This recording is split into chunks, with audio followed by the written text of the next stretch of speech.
பைஜூஸோட கல்லா காலியானனால பைஜூஸ் கடையவே இழுத்து சாத்துற நிலவுல இருக்காங்க. ஒரு காலத்துல நான் ஸ்கூல் படிக்கிறப்ப எங்க அப்பா வேலைக்கு போயிட்டு வீட்டுக்கு வர சொல்ல ஒருத்தரை கூட்டிட்டு வந்தாரு. அவர் எனக்கு டெஸ்ட் வைக்கிறேன்னு சொல்லிட்டு ஏதோ கொஸ்டினை கேட்டாரு. நமக்கும் தெரியாம முழிச்சிட்டு இருந்தேன். அதுக்கப்புறம் அவர் உங்க பையனுக்கு பேசிக்கே தெரியல, இந்தாங்க பைஜூஸ், இதுல உங்க பையனை படிக்க வைங்க, உங்க பையன் டாப்ல வந்துருவான்னு சொன்னாரு. பைஜூஸ் 2018ல 500 crores ரெவன்யூ பண்ணியிருக்காங்க. அவங்களோட எக்ஸ்பென்சஸ் பாத்தீங்கன்னா 537 crores.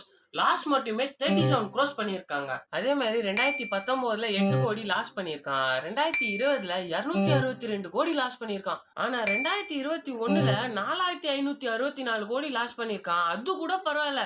2022ல 8245 கோடி லாஸ் பண்ணியிருக்கான். அது என்னடா உங்களுக்கு மட்டும் இப்படி செலவாகுதுன்னு கேட்டீங்கன்னா ஒன்னும் இல்ல. பிசிசிஐல ஆடு கொடுக்கறது, ஷாருக் கான பிராண்ட் அம்பாசிடர் ஆக்குறது, அண்ட் மெஸ்ஸிய பிராண்ட் அம்பாசிடர் ஆக்குறது, அண்ட் இதோட நிறுத்தாம பல கம்பெனியை காசு குத்து வாங்கிடுறது. இவங்களோட இந்த நிலைமைக்கு நீங்க என்ன நினைக்கிறீங்கன்றத கமெண்ட்ல சொல்லுங்க.